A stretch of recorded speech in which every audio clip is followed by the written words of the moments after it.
I hire those people who finish the degree and who are passionate. But I do have an understanding, and I do read finance books, but no, I wouldn't finish. Do I want to study again? Absolutely. I considered psychology. I've been doing research.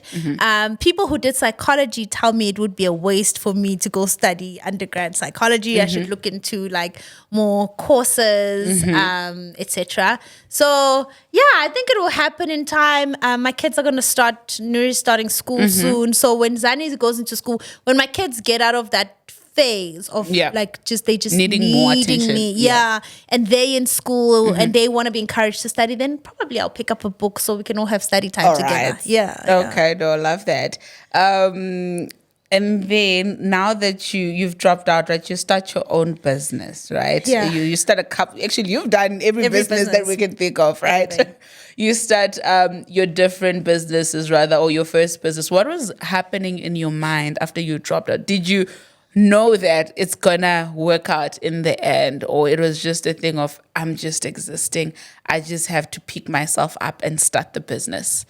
I think a part of me, I'm extremely optimistic. I think it's a gift that I get from my dad. I recognize that optimism is not, I don't think it comes naturally to everyone. And for me, it does come naturally. To a point where it's a bit of delusional sometimes. There's even a term, I'm also very optimistic, right? But there's a term called toxic optimism. I'm borderline like good toxic optimism. Like, it's like, girl, come on, please, man. This is not going to work out. Calm down. So I knew that whatever I do will work out. And this goes back, and that's why I told so many stories of my dad, that everything I ever did, my parents affirmed and congratulated and invested in, and they showed up for. So every single business I started, even in my adulthood, my parents showed up for it. They affirmed it. They believed in it. And so, of course, the biggest what filled my mind the most was, what did I just do? What's gonna happen? I should probably go back. I still can go back.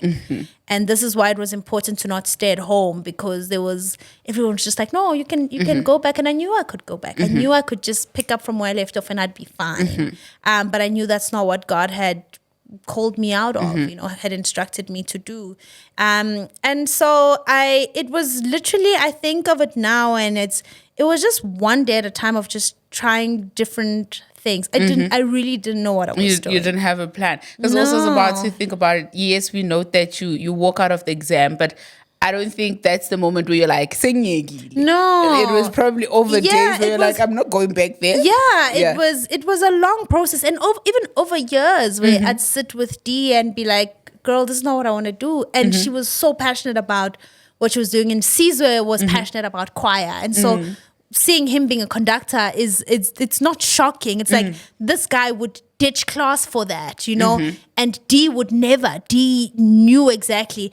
And I was somewhere there, like, you just like I'm doing well. I get it. Like, we've got this life planned, but girl, this is not the life I want. So there was always a conversation of, I don't think I'm gonna finish. And eventually I do walk out, and even then I guess there's still a part of, you can go back. But then I just started doing stuff, and to stay in Joburg, because my parents weren't going to pay for my rent, I applied at another college to go study business administration. I had no plans of finishing.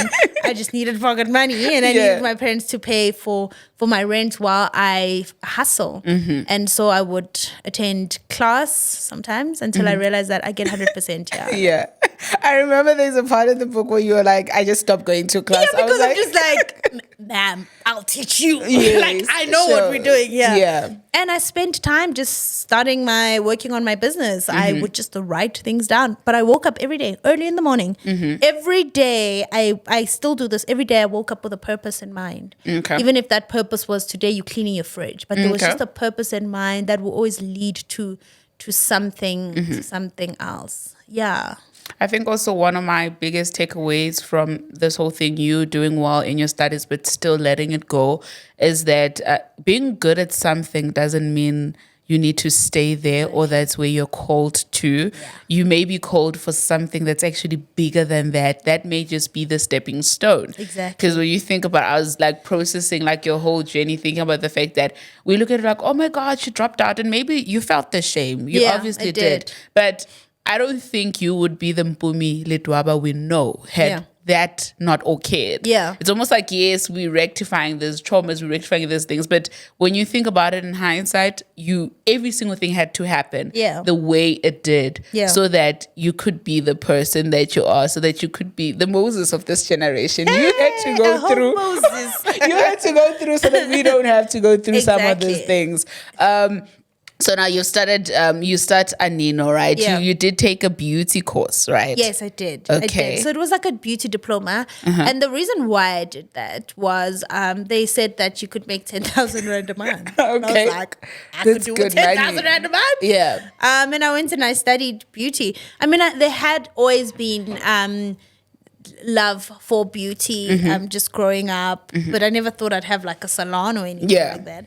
And I did the course and I was really good. And then I practiced. I was telling a girl who's in Durban while doing my makeup, she was still learning. And I said to her, how often do you practice? And she's like, I asked her, do you practice every day? And she's like, sometimes. And I said, every day when I was doing nails, I'd come home. Like, this is how I wear my nails now. Like, my nails are done, but like, this is just how I prefer them, because I'd come home and I'd put tips on my hands and I would remove them every day and put new ones every day and learn different shapes. And I'd put tips on my husband.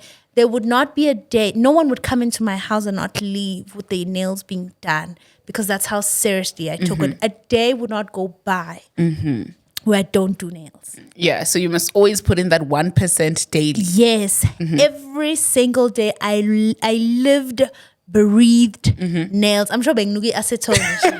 I lived, breathed nails, and then I became and naturally, of course, I'm gonna get good at it because I was putting in the work. I was practicing, Sure. I wasn't the best. I think about it now, I wasn't the best, but I was so confident. Yes. And because of my own confidence, I guess everybody else believed I was the best. But I think about it now, the people who worked for me were way better. But people wanted me because I guess maybe I had that confidence because of my practice, Sure. the way I carried myself.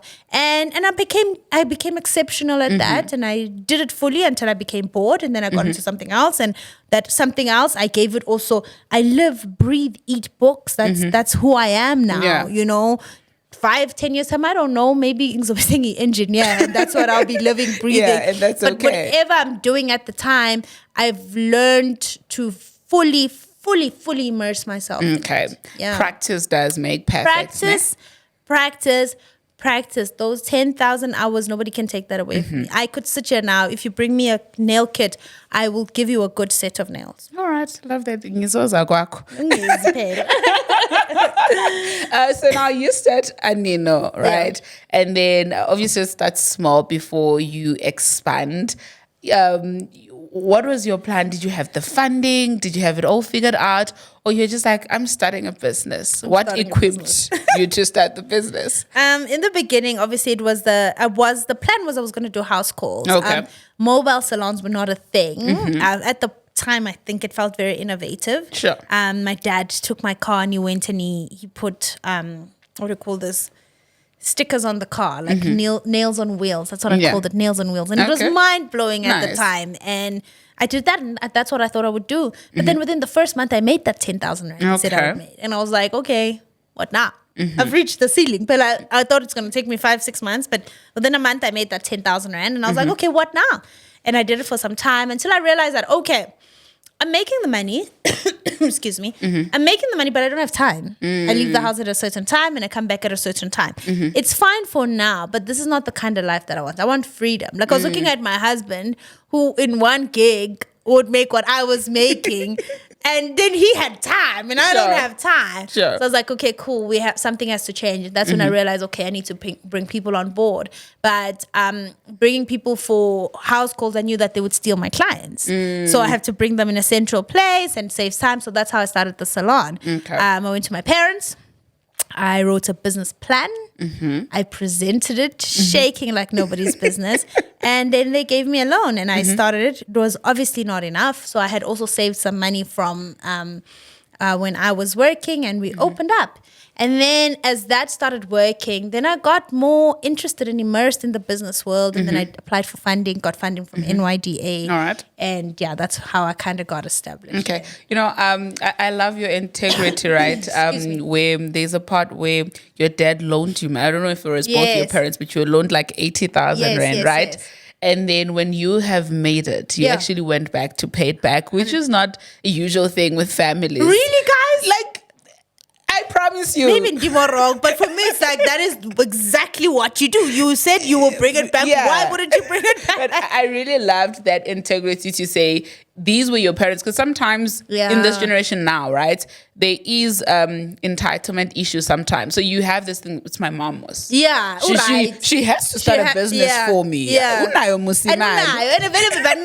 Yes, So you do tend to get overexcited and think like that. But I love that you're able to say, you know what, take it. But also I love what your dad did, say keep it, because that's what parents do. It's like, okay, we've seen that you're an obedient child, you'll bring it back, you'll go and multiply it, but we're saying keep it. Go grow it, do something else. Really love that. And then when you were doing nails and all of that, right, do you have a situation where everybody wanted you? How did you handle that? In the beginning, it was because as my nail business was growing, so was my I guess my brand as Mpoomy, which was obviously not the goal, but it was growing, and obviously people wanted me, and it became a problem, and that's when I knew. And I was reading the book Soar by T.D. Jakes, and he mentioned that his dad's business didn't grow because his dad didn't know when to put down the mop. In other words, like, leave being a worker and actually be in charge of the business. And so for me, in literal sense, it meant my business can't grow if I'm still sitting and doing nails. Like there's administration, there's finances, there's all sorts of things that I have to be dealing with. But if I'm sitting all the time, the business won't grow, And so that's when I thought, okay, I guess this is the best time to move away from the chair, to drop the nail kit. And that's what I did. And my people did well. We grew even more. It was hard. I was scared that people won't come because they want me. But it was a risk I was willing to take. And that's business. You take risks. Now compared to, at the time, it felt like the biggest risk of my life. But now the type of risks I'm taking, I'm just like, how go? They're bigger. Yeah, like now it feels like, wow, what a simple move. But then it felt massive. It felt like it could change my business. Like my business could fail if I just stopped doing nails. But that's how you train yourself to take risks. That's how you train yourself to go bigger. It's you do it wherever you are in life at the time. Okay. Yeah. Of that. And then now you obviously get to a point where you reconcile that you need to delegate, right? Yes. You need to start taking up charge as an entrepreneur, as opposed to you being physically there. What are some of the challenges you faced in the quest of transitioning from being a worker and being an actual entrepreneur that you think actually people need to be cognizant of if they're starting a business? Sure. I think I was extremely trusting in that you think that people will treat your business like you. And then you just kind of let go of the reins completely. And you can never do that. And that's why you look at people who own restaurants. They're there from the minute it opens till the minute it closes. With businesses like that, every teaspoon counts. Everything really counts. You have to be meticulous. You have to pay attention to detail, which someone you hire might not always do it the way that you would do it. So I think it's so important that you're fully involved in your business and you know every aspect of your business. From the finances to the physical work. I mean, this helped me that on the day where everybody just up and left and quit, I was like, okay, let me put my apron back on, sit down, and I will do the nails myself, you know? If the coffee machine, someone needs to make the coffee, I'll do it. You don't want to clean up, I will do it, you know? So it's so important. I think that for me is the basics that I learned from my dad, who doesn't have a formal education in business, is that in his business, he has the humility to be everything, but also the confidence to also step up when needed, to be able to say, if I need to clean the floors, I'll clean the floors. But if I need to put on a suit, I can also put on a suit and and really embody that. So I think that one is very important. Number two, it's so important to not hold on to people. That took me very long to learn, to the point where I would, if someone wanted to leave, I would offer to pay for their child's school fees. I would want to pay for their transport. Listen, drop her off like I'll pick you up, because I thought that if they leave, it's over. And I think I have a chapter in the book that says I am the magic, and sometimes we wanna shift the responsibility, and I think it's because we fear that, hey, if this thing fails, at least it will be shared, but part of owning your magic is taking the responsibility that if this thing falls flat on the floor, it's on you. And so you have to learn that people are very important. One of the most important aspects of your business. Hire slow, fire fast. It's a real thing that I've had to learn, and it sucks because it feels like, what if I never get someone like this again? And best believe, I think every time I've eventually allowed myself to let go of people who are no longer serving the business, we've gotten better. And if you don't do that, then you allow an environment, and it's like a rotten apple or rotten potato. It just festers and ruins the entire environment. So rather take out that apple or potato. Excuse me, as costly as it is, and you'll be fine. No, I love that. And then you talk about firing faster than you hire, right? Yeah. And I'm sure this is a complexity because you are Mpoomy, my boss at work, right? Yeah. But then you are Mpoomy, the influencer, 100%. right? Yeah. And then you are Mpoomy, wisdom and wellness funder, right? Wisdom and wellness is about being good energies, holistic. Let's get people jobs, finances, and everything. Now you are there at work, you're firing someone. Has it ever maybe impacted you or affected you where you were in so much fear thinking, oh my God, I fired this person? What if they go on social media, they say terrible things?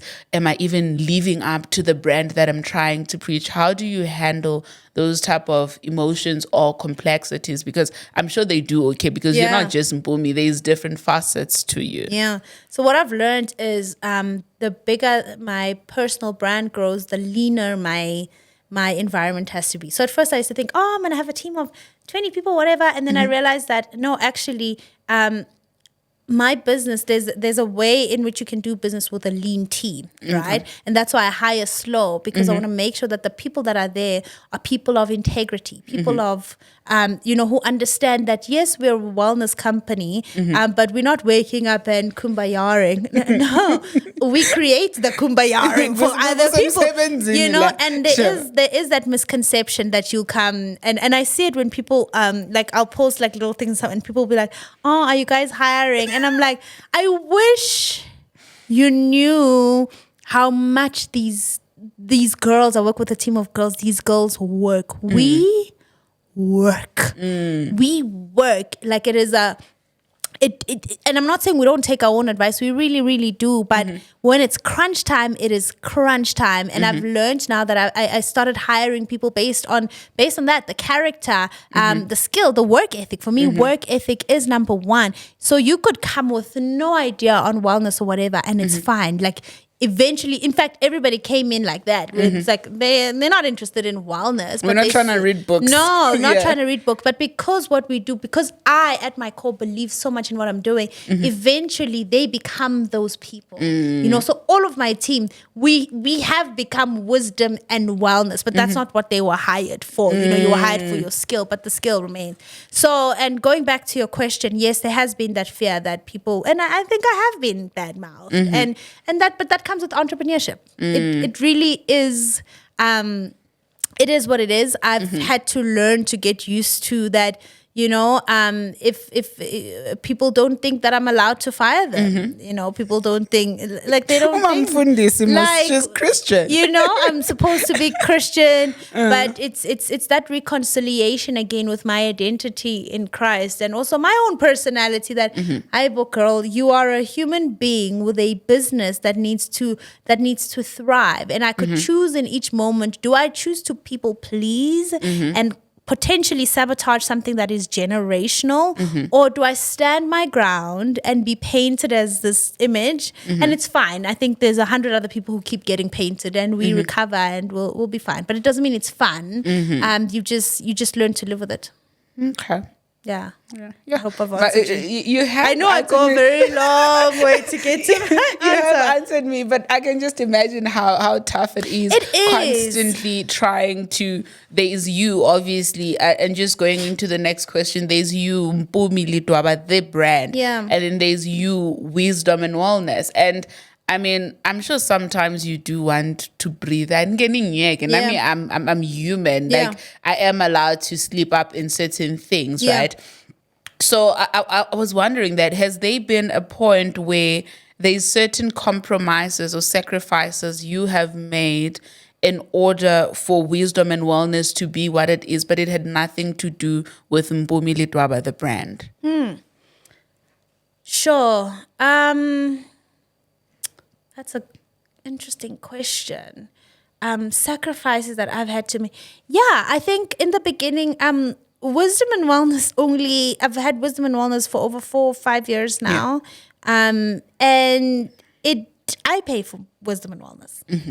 For the longest time, I've had to hire people to keep the ship running while I work for Mpoomy Ledwaba, so that Mpoomy Ledwaba can make money for wisdom and wellness, so that it can grow. And, on social media, it feels like, oh, we've got a community. It's cutesy. It's not, but it's like there's a social media person who gets paid. There's research. I have to do the things. It's like now with Speak Live September, and in the middle of it, it's like I lost my mother-in-law, and it's like, oh, do I get to stop, or do I have to continue? What does, in this instance, what does practice what you preach look like, So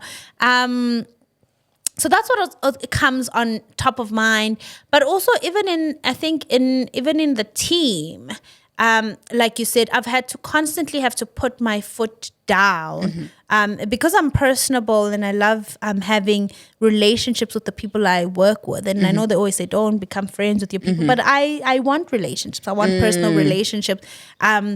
It sometimes it's like those people become my family and they become my friends. And it's like, they're slipping up now. And I have to do that confronting thing again where I'm just like, look, I love you, but you're slipping up. Like, what is happening? So it's very hard. I'm struggling to answer your question, but on top of mind, those are some of those compromises. It's those human relationships. It's the having to work harder on this. And here's a good example. So, for example, I have no issues with alcohol. Consumed responsibly. However, there's Christians who don't think that I can say that. And they say, hey, we want to work with you. And I say to them, it's okay, whatever, but here's my conditions, you fund my festival. And they say, good shot. And festivals are very expensive. And then they fund the festival, people have a great time, and then afterwards it's like, how dare you work with an alcohol company? But it's like, how do you think these things happen? Okay, I see that. It's like, okay, you take, sometimes I have to take campaigns that maybe I'm not as excited about, or maybe people don't think they're just as aligned, but what do we talk when we say you have to make sacrifices? What does it actually mean? Is it sacrifices according to how you would prefer? Yeah, your comfort, your convenience. According to your convenience. But it's like there's constantly sacrifices. But I know what wisdom and wellness does, and I know what it needs, and I'm not gonna half-ass it or shortchange it because I'm not willing to make uncomfortable sacrifices or work extra hard so that I can serve people as best that I can. And what I'm not going to do is milk people while trying to heal and serve them. So, and also I'm not going to compromise on the quality. So it's like balancing charge right, but also it's not enough. So you have to cover it up here until the time comes where I know that, okay, there's a plan here. And I know that this plan is going to work, but it takes time and it takes sacrifice. No, love that.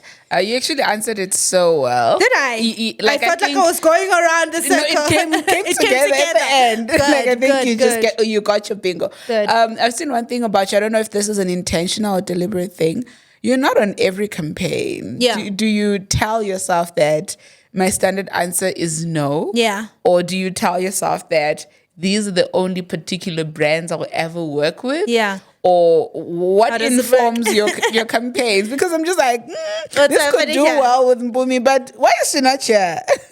So in the beginning, I was taking everything, and I knew that's what I'm doing. Sure. Because I wanted to get better at what I'm doing. I needed the money, I had the time, and that's the season I was in. And then I started growing, and then perhaps my fee would get 3 influencers, and a brand has the right to choose, and unfortunately I don't do discounts at this stage of my career. I have. I've done a lot of free things. I've done a lot of things for trade exchanges. I've done a lot of things, but now it's a value of my time of, do I actually have time? And also in the season that I'm in, what is my focus? So this year I was intentional about saying no more. I was like, okay, at least for the first few months of the year, in this season I say no, and then I go into a season, I'm like, okay, cool, this is what's needed, this is what's happening on my social media, this is how I'm feeling.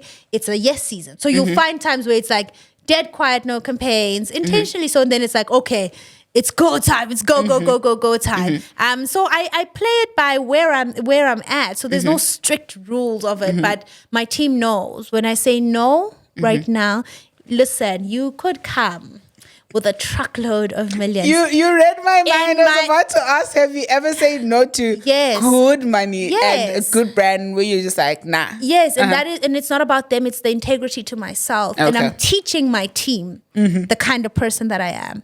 Because what am I teaching them if I say to them, hey guys, we're not taking anything, and then when there's more money, I'm like, oh guys, we're doing it. We actually can. I'm showing them that there's no integrity. And for me, integrity is a number one value. I will give up relationships, everything, once I see that there's no integrity. Okay. If you can be swayed by money, for me, you're a dangerous person.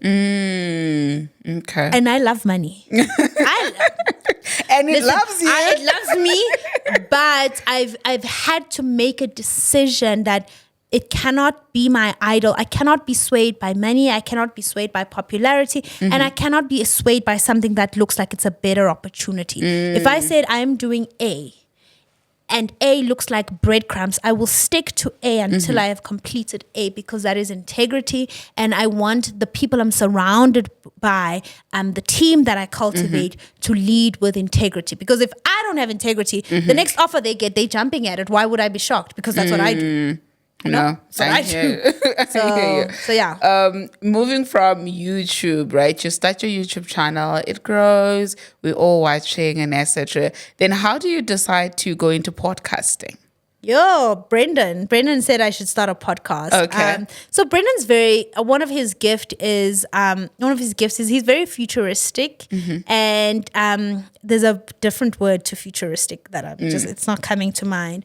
But he's able to see, good, okay, in the next 3-4 years, this is where the industry is going. This is where I think it should go. And that's been his role in the company, is that he knows where to from here. And I've learned to just trust that, even when I don't understand it. So when he said podcasting, there were no podcasts. And I thought, I don't have the voice for it. My voice is too squeaky. For me, it felt like he's saying I must go on radio. And I'm like,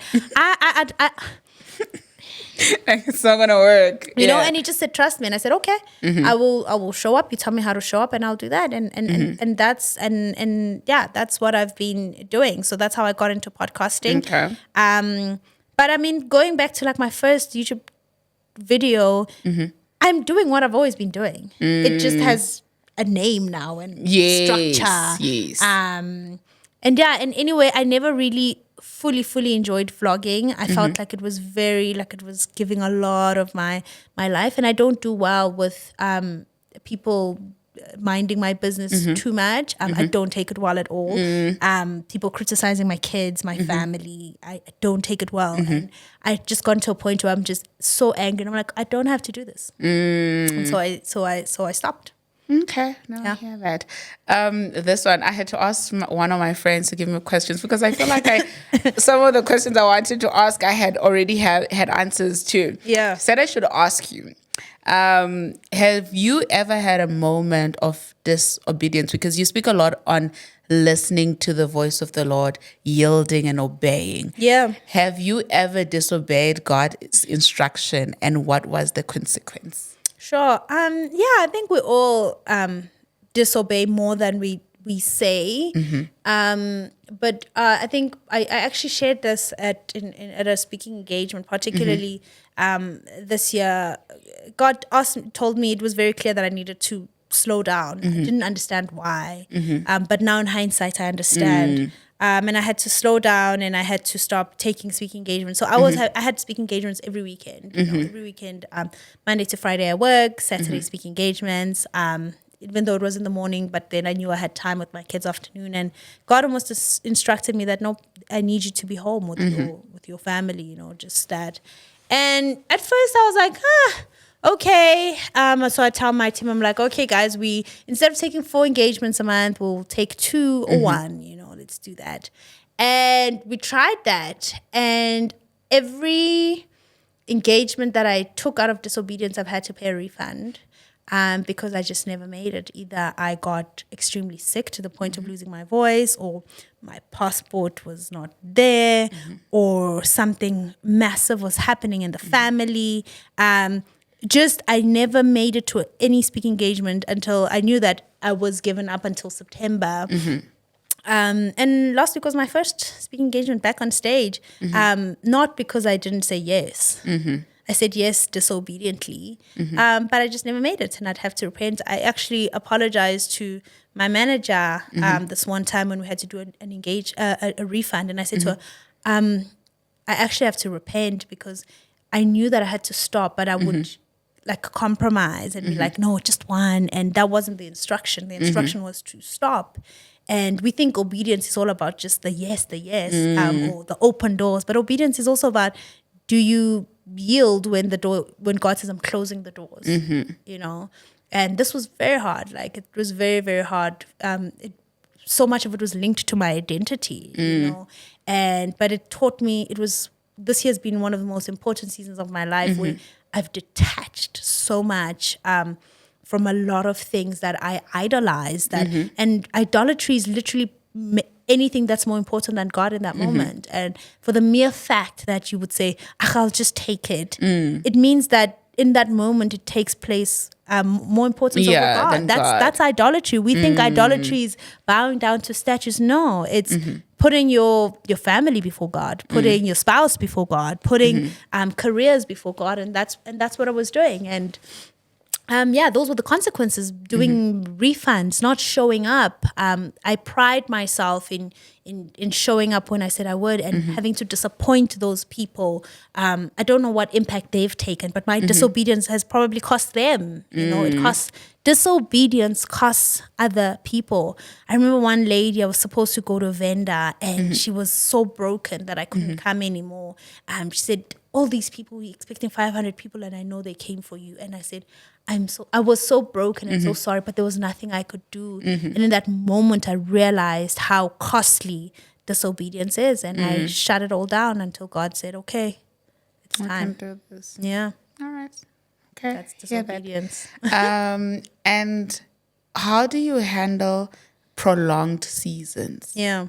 You're going through, obviously we all like good seasons, so would never question, why am I so joyful for the next 7 months? Yeah. But the uncomfortable, like, adversities taking place for a longer period than you would have anticipated. Sure. I said to my friend, in fact, everyone in my team this year has lost someone.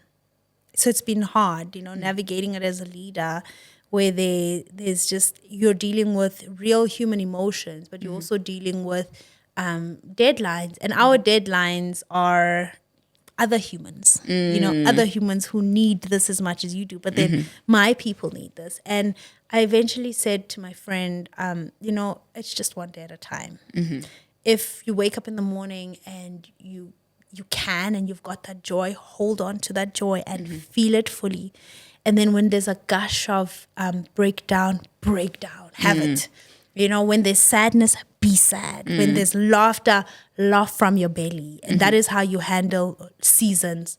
Prolonged, uncomfortable season is that you take it with each moment. Our thing, every time we'd end a phone call, I'd say, one day at a time. Just one day at a time. I'd love to have beautiful advice, but it literally is that. It's breaking down when you need to, laughing when you need to, smiling when you need to, putting your baggage away to shop for someone else for 10 minutes, then picking it back up again. And it's just that. Waking up and sitting at the Father's feet and just saying, Aibo, I've got nothing to give, I've got nothing to say, but I'm here. And you'd be so amazed how you just leave feeling renewed, like you can do this. And sometimes you don't. And, if you can, you take a nap and you wake up and you show up again. But sometimes you just push through. That's how you learn resilience. That's how the fruit of the Spirit are developed in our lives, through hardship. The word literally says don't be sad. Don't be discouraged when you go through stuff. That's how you become. That's how you get developed. So we want to rush through seasons, but how else are you going to develop? So perspective also matters. Perspective and taking it one day at a time. One day at a time. Okay. Yeah.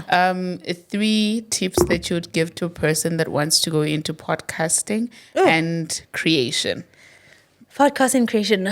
Don't do it for the money. Okay. I think you'll be very disappointed if you do it for the money. There is money, but don't do it for the money. I think you'll be very, very disappointed. Do it because really, don't do it for the money or for the fame. Yeah, let me say fame. I think fame is quite a god for our generation, or popularity, or having a voice. Yeah, let me say having a voice. Don't do it for that. You'll be very, very disappointed. Do it because you really have something to say, and you're excited about it, and it feels like another thing you should be doing in the season, right? So number 1. Number 2, work at it the same way you would work at everything else. At the end of the day, it requires skill. David played skillfully unto the Lord. He didn't just show up because busy where he's called. No, he played skillfully. Sharpen your skill. Read a book. Do your research. Do the thing. The people will show up. The audience, whatever's supposed to happen with your creativity, whatever your creativity is, or your podcasting, it will show up. But keep doing. Don't do it for applause. Sure. It sounds like 1 and 2 are the same. And then the third one. What is the third one with podcasting? You get better the more you do it. Like, your first podcast will feel very awkward. Yeah. You'll be nervous, and that is okay. It should be. It really should be.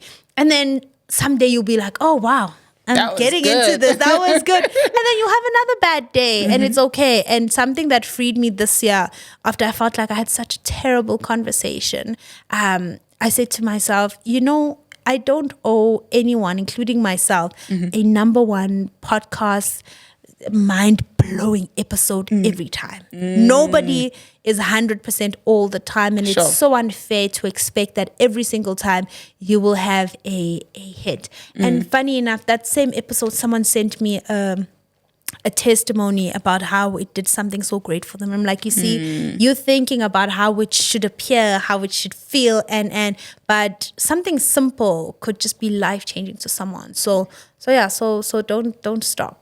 Okay. Yeah. Practice all the time. Yeah, keep practicing. Love that. Okay, we're about to conclude. Yeah. But it wouldn't be fair if I didn't ask this question. You work a lot with Brendan, right? What has it taught you about you working with him?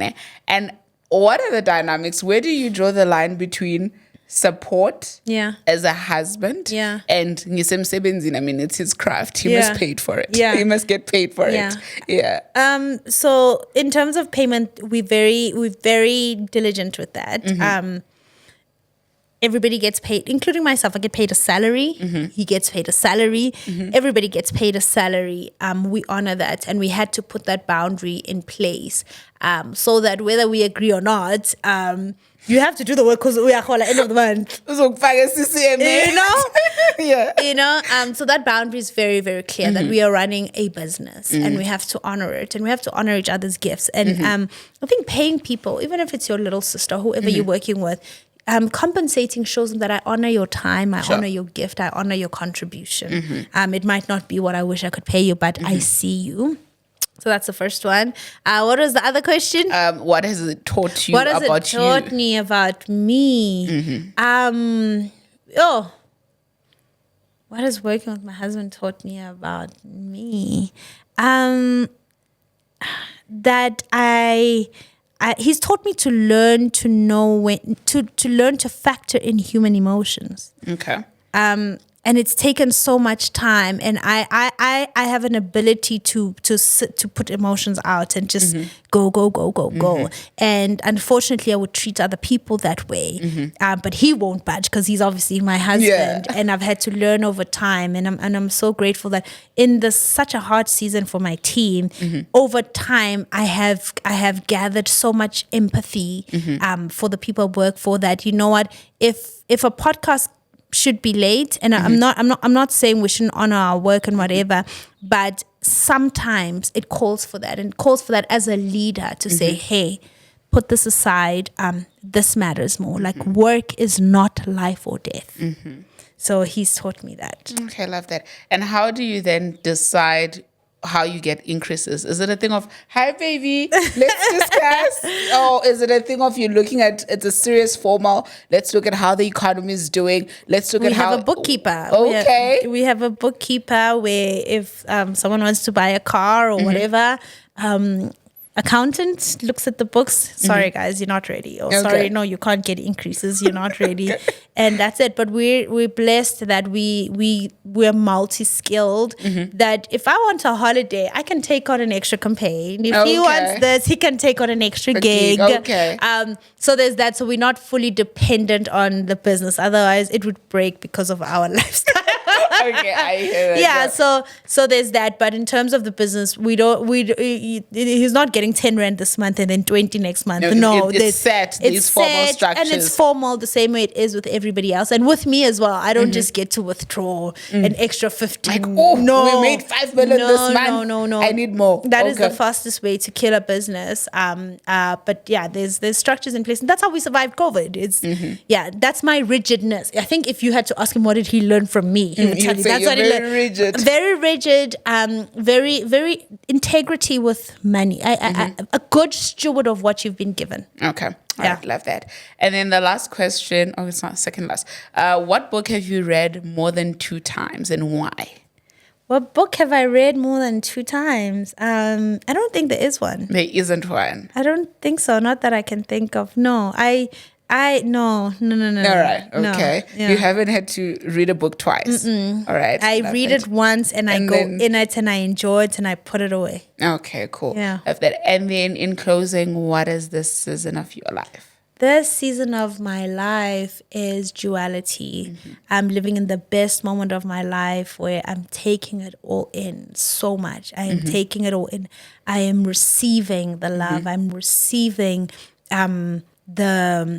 I'm receiving my flowers. And, I used to do a thing where someone says, oh, you did this, and then I'd find something to say about them. And apparently that's not a polite thing to do. Thing. Yeah. And now when someone take your flowers. Yeah. Now when someone says you did this, I say, thank you. And I sit and I listen and I take it in. But also there's a duality of loss. So much loss this year, not just in human form, but just in a lot of things. There's so much loss that some things you'll never ever talk about, and they change. It changes you as a person. But I sit in the confidence that God allowed it, so I meant to change this way. But it doesn't mean I like it. Okay. So it's that duality of there's so much beauty in my life. There's so much grace, so much greatness. But there's also so much pain. But I'm grateful for it all. Grateful for it all. And yeah, I think without the other, I would be off track. So Okay. I think God is merciful in that He knows exactly that, okay, she can handle this. She can handle this. Let's give her a dose of both and she'll be fine. Okay, I love that. Yeah. Thank you so much for honoring my invite. Thank you. I loved this conversation. I think it's the first podcast I'm on, is it? Yes. Yeah, I think it. I think you're only on one. It When is, you I guys think- were doing YouTube Black or something like that. But Yeah, but this is this- the first like formal one. Yeah, it's the first I love podcast that. I come. I'm grateful, and you're doing amazing. And I think I've watched your transformation and the things you said you were gonna do, and you did them, and you did them fully. And I'm so proud of you. Aw, thank you. I'm so glad to know you. I'm also so happy I get to be part of your story and you get to be I get to be part of your mine. story. Yeah. Thank you so much. To everyone at home, I hope you enjoyed this episode and I hope it teaches you that you can become anything you'd like and that it's not the end of the world when you realize that you have to leave something that you think you're good at. You can always learn other new things. You can always grow in other areas of your life. So do not forget to be love and light. Happy Employment Wednesdays. Like, subscribe, share, and comment.